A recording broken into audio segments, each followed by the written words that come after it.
Hai, Assalamualaikum dan selamat malam saudara semua.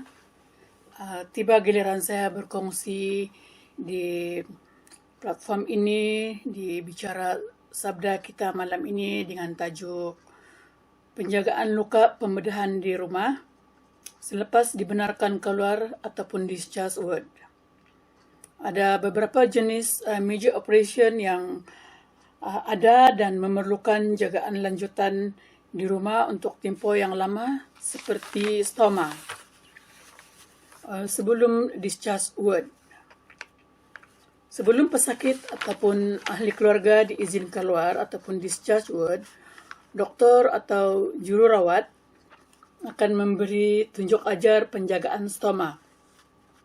Jururawat juga akan menyerahkan beberapa discharge summary untuk simpanan dan sebagai rujukan seperti ubat-ubatan, kad temu janji, surat rujukan apabila pesakit memerlukan rawatan segera jika berlaku kecemasan.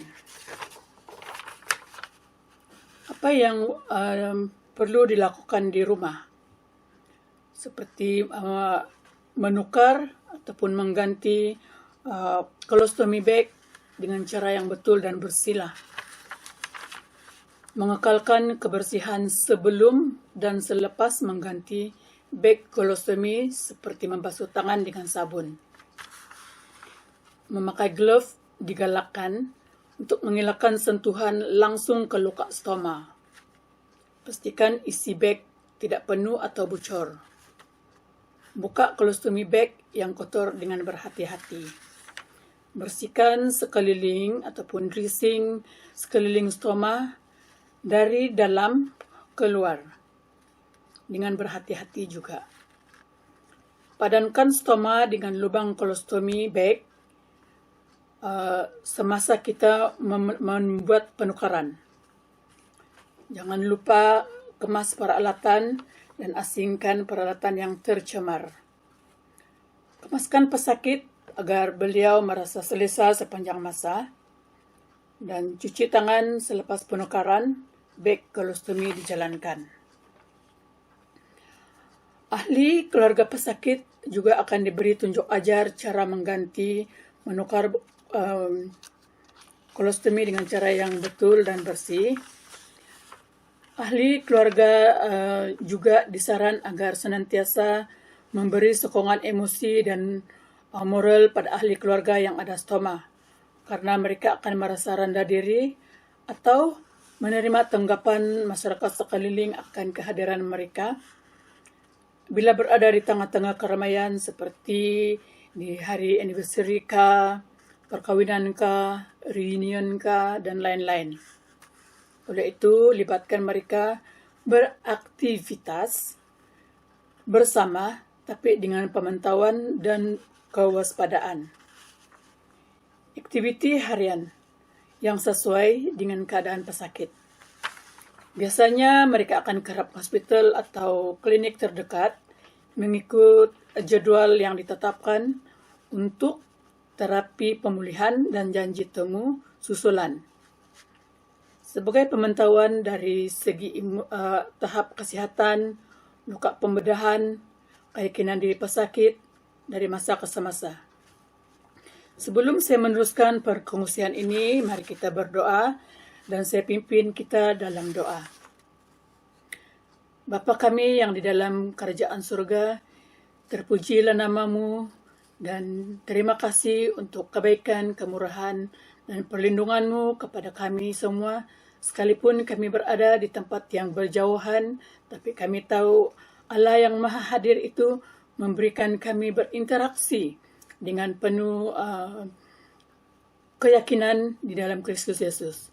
Bapa, setiap kami yang akan menerima perkongsian ini akan menggunakannya untuk mereka yang tersayang, mereka keluarga kami yang mempunyai masalah kesehatan. Kami tahu Tuhan, Engkau memberi hikmat pengetahuan kepada banyak ahli-ahli ataupun pakar-pakar perubatan untuk menjalani hidup ini tanpa ragu-ragu. Kami tahu semua itu untuk kebaikan kami selagi kami di dunia ini. Terima kasih Tuhan, pimpin kami seterusnya untuk perkongsian ini. Haleluya, amin. Untuk renungan bersama, saya juga mau membawa kita untuk sama-sama membaca firman Tuhan yang terdapat di dalam Injil Yohanes pasal 10.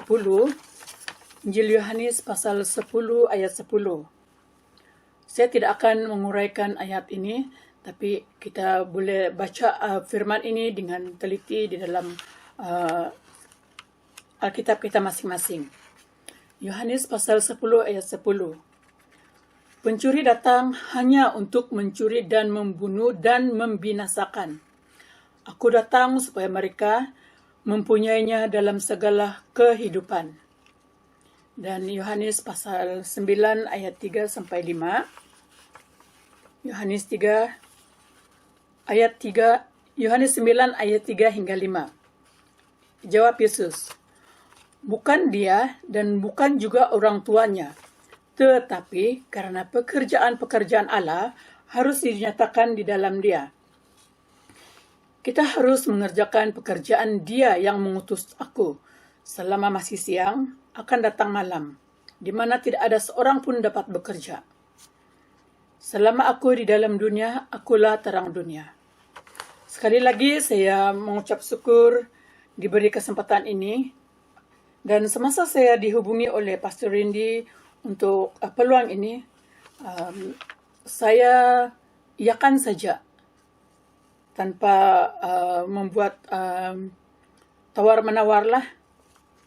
Dan selepas itu saya berfikir, apa yang saya boleh kongsikan.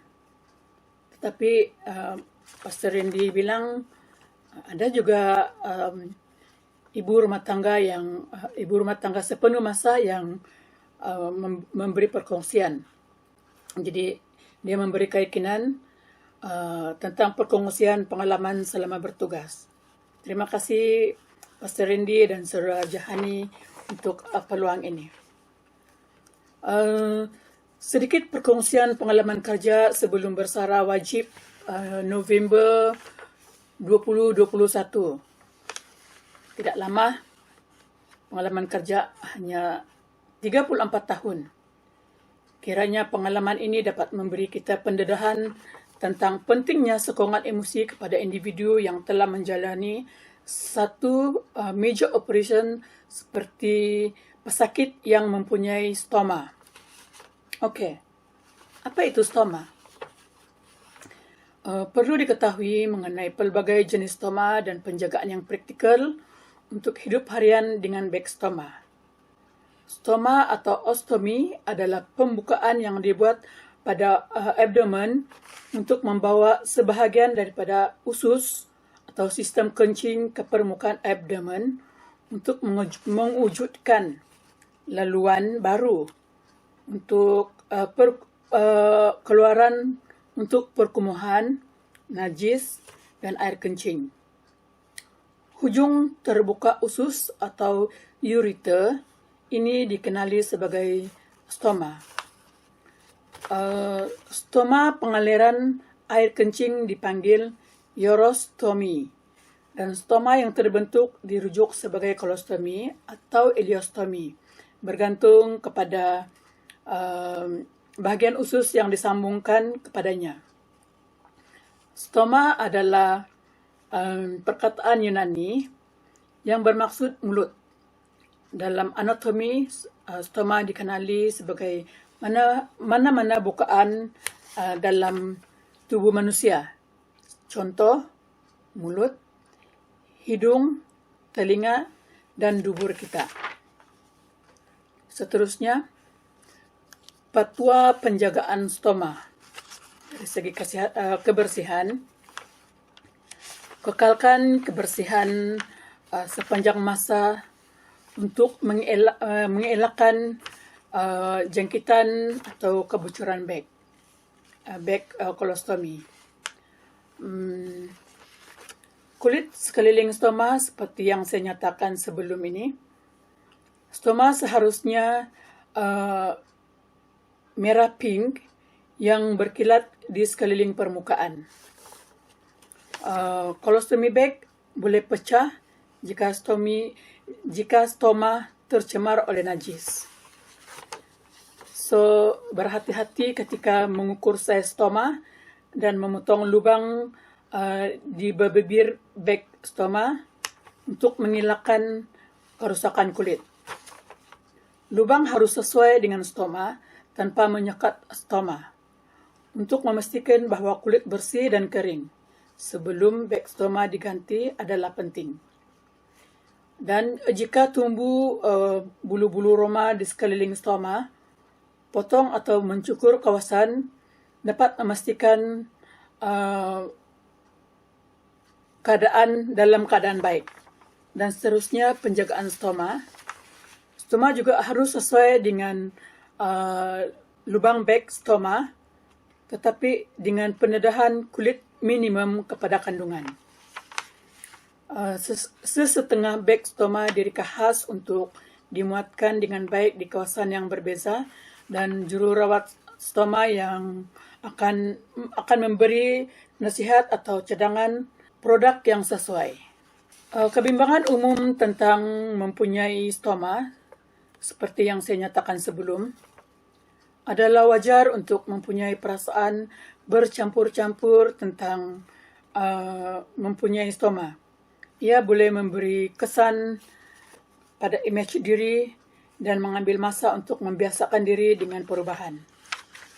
Sebaik saja anda dan badan anda dapat mengetahui bagaimana rasanya hidup dengan stoma, anda mungkin menjangkakan masa dan hari apabila stoma anda kurang aktif, iaitu rancanglah aktiviti anda.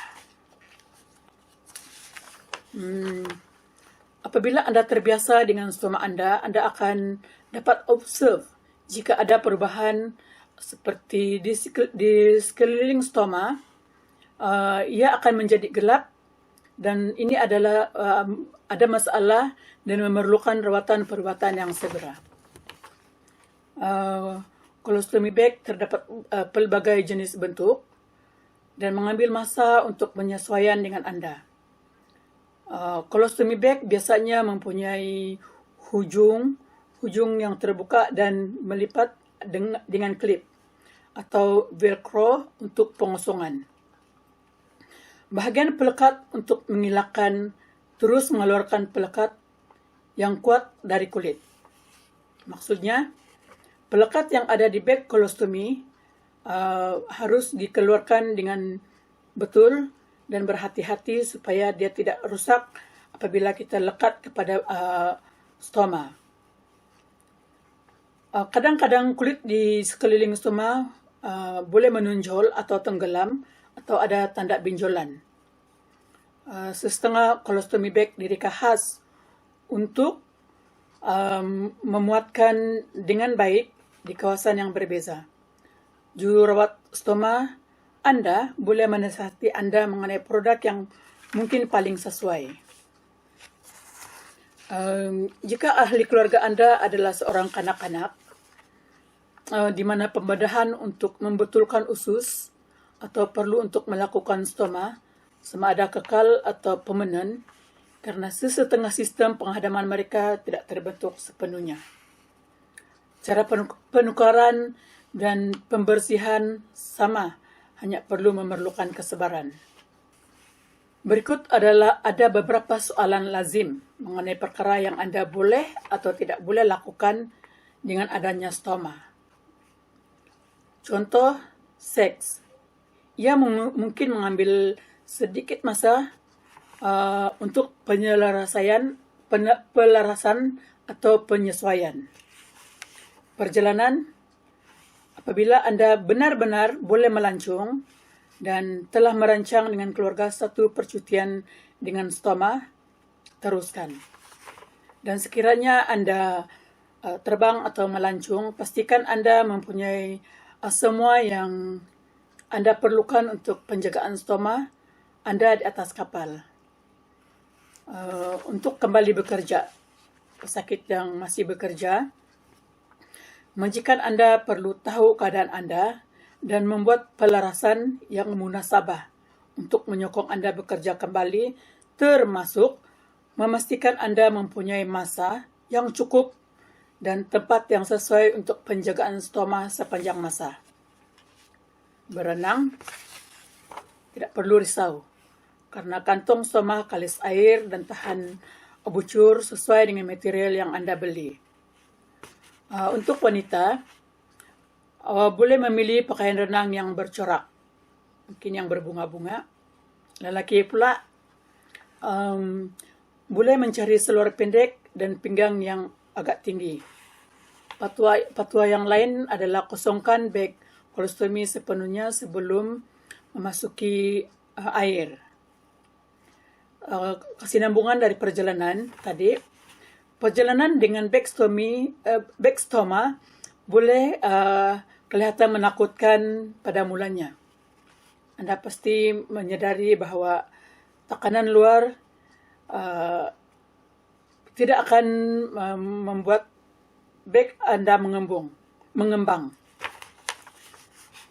Oleh itu, dengan persediaan sekurang-kurangnya dua beg stoma dan tisu kering perlu disediakan bila masa diperlukan, dan jika menukarkannya juga seandainya terperangkap di dalam kesesakan lalu lintas.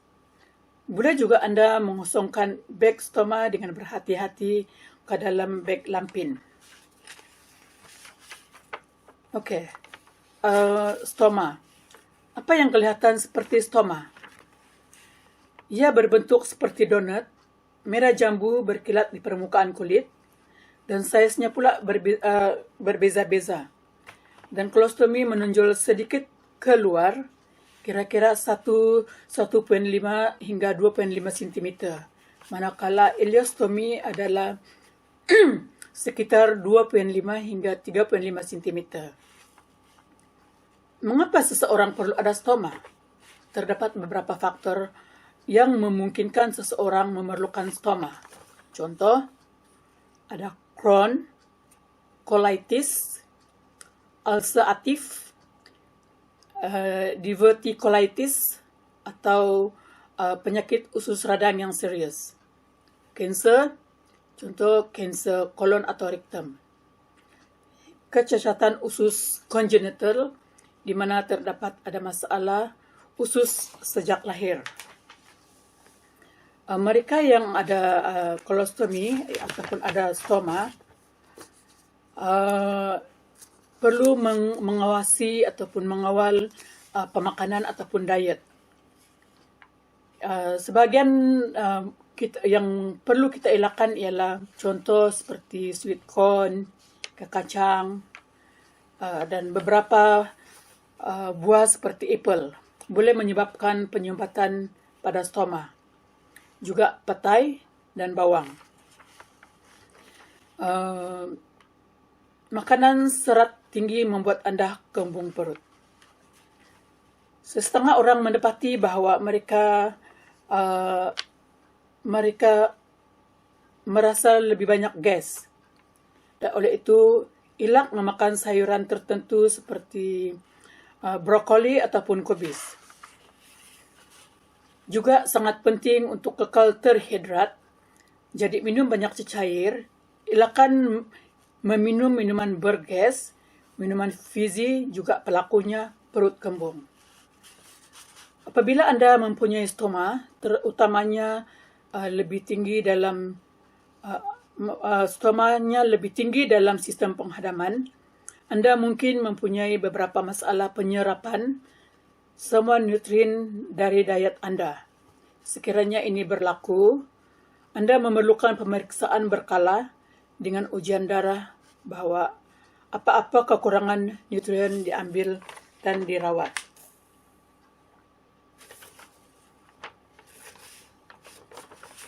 Kebanyakan orang juga boleh kembali mempunyai diet sihat dan normal. Namun, makanan tertentu boleh menjejaskan stoma.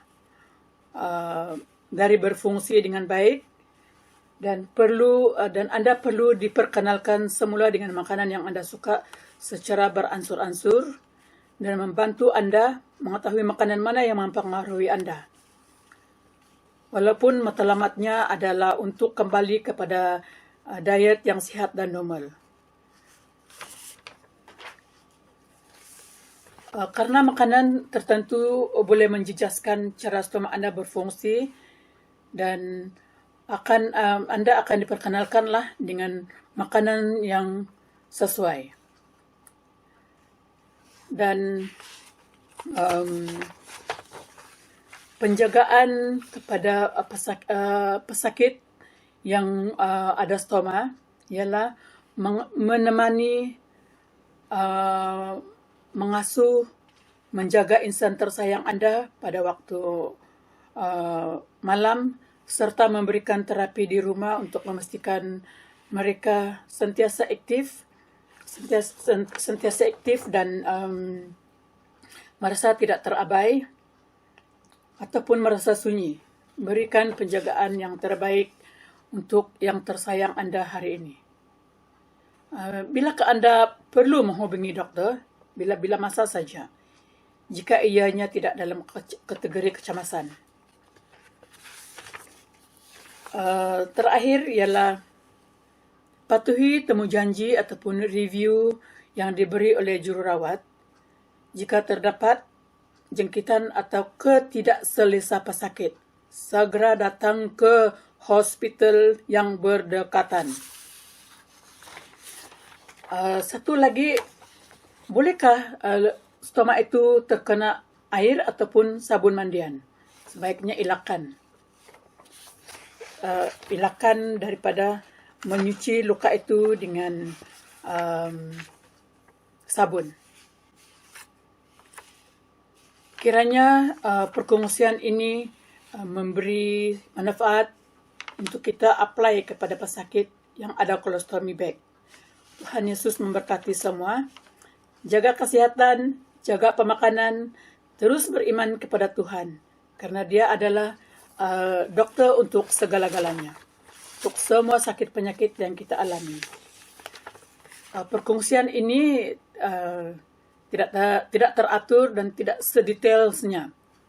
Oleh itu, jika berlaku kecemasan ataupun terjadi masalah di dalam